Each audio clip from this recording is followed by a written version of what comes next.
수학감각의 저자 홈스쿨러의 아빠 왕세우입니다.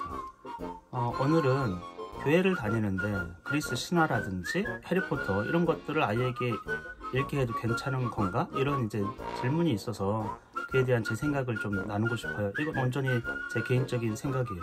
근데 실제로 해리포터를 읽어보고 그리스 신화를 읽어보면 그거는 만들어진 이야기고 만들어진 신이기 때문에 이게 교회에서 얘기하는 하나님과는 전혀 다른 속성을 갖고 있거든요. 이게 서로 혼용돼 가지고 오해할 리가 없어요. 믿음이 훼손될 그런 우려를 할 필요가 거의 없다라는 것이죠.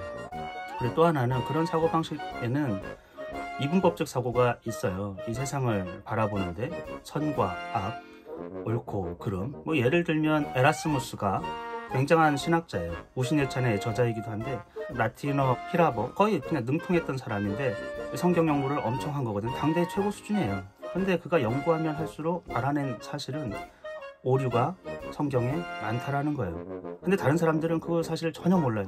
그게 그대로 문자적으로 오류가 없다, 성경 모호설 같은 얘기를 하는데 에라스무스는 연구하면 할수록 단순히 출판업자의 실수도 있고 또 번역하는 과정에서 많은 오류가 있고 이런 것들을 알아냈어요. 그런 얘기를 했더니 사람들이 믿음이 없는 자라고. 그러니까 에라스무스는 이게 믿음하고는 전혀 상관없는 일인데도 그런 방식으로 보는 거죠. 성경을 의심한다 이런 식으로 보는 거죠. 거기는 그냥 인간적인 실수가 있다는 얘기예요. 갈릴레오가 자기 관찰에 의해 가지고 수학적 계산으로 지구가 태양 주위를 돈다. 그리고 갈릴레오는 목성에도 위성이 있고 우리 달처럼 위성이 목성 주변을 돈다라는 사실을 알아냈어요. 지구가 중심이 아니고 태양 중심을 지구가 돌고 있다라는 걸 확신했어요. 그런데 그런 얘기를 했더니 믿음이 부족한 자라고 하는 거예요. 그래 갈릴레오는 혼란스러운 거예요. 이게 내 믿음, 내 하나님에 대한 생각과 이 자연 관찰을 통해서 바라본 것 너무 명확한 것이거든요. 근데 그것이 믿음의 문제는 전혀 아닌데 성경이 오류가 없다고 생각하는 사람들, 그러니까 성경하고 배치된다고 생각하는 것이죠.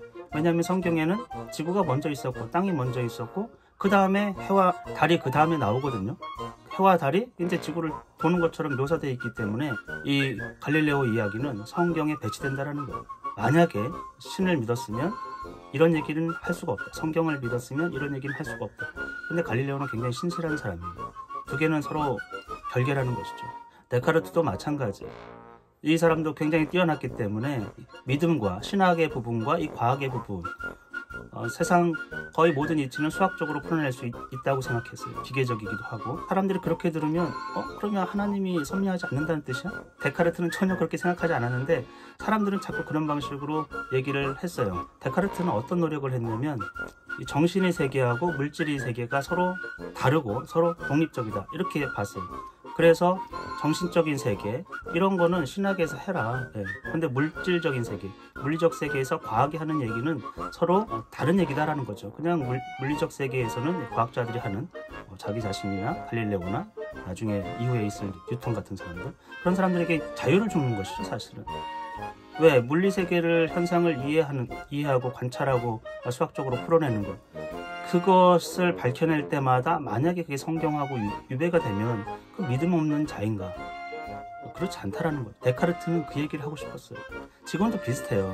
이거를 하면 성경에 위배된다, 서로 믿음이 없다, 이런 등식이 성립하는 것처럼 얘기하고 있고, 극단적인 사람은 철학이 필요 없다고 얘기해요. 우리에게 무슨 철학이 필요한가?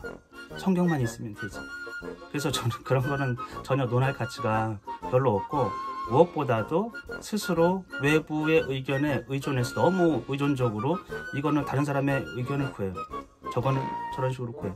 근데 그냥 스스로 기도해 보세요. 그리고 저 개인적으로는 예수님 말씀을 보면은 전 두 가지 중요하게 보거든요. 자유예요. 하나는 진리가 너희를 자유케 하리라.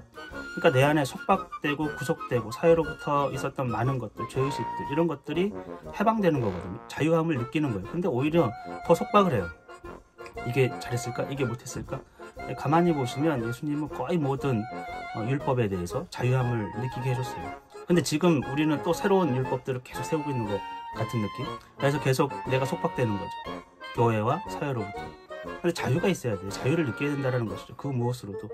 예를 들면 저는 불교 경전을 읽을 수도 있다. 근데 그게 나한테 굉장히 큰 영향을 주고 믿음을 훼손하는가? 전혀 그렇지 않거든요. 그렇게 만약에 허술하다고 하면 세상을 등지고 동떨어져서 세상에 영향을 받을 거니까 그런 가치관으로는 수도원에 들어가야죠. 그리고 또 하나는 사랑이에요. 사랑. 자유함 속에서 자유함을 충만하게 느끼고 구속되지 않은 상태에서의 자발적인 사랑이라는 거예요. 나를 사랑하고 내 이웃을 사랑하고 하나님을 사랑하고, 그게 핵심이라고 생각해. 그 외의 것들은 자질구레하다라는 거죠.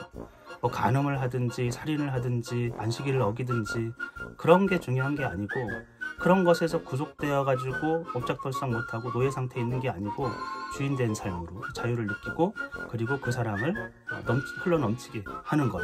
교리를 아무리 주장하고 남을 탓하는 것보다도 내 이웃을, 내 가까이 있는 사람을 사랑하지 못하면 그 많은 이론적 지식이 무엇이 되겠어요. 그래서 내 생각, 내 행동이 너무 사회나 주변 사람으로부터 의존되어 있다는 것은 속박되어 있다는 뜻이에요. 그것을 벗어 던지고 독립했으면 좋겠어요, 사실은. 그래서 저한테 의견을 구할 것은 아니고 자기 스스로 잘 생각해보고 기도하고 성경을 읽어보고 견해를 확고하게 갖기를 바라고 있습니다.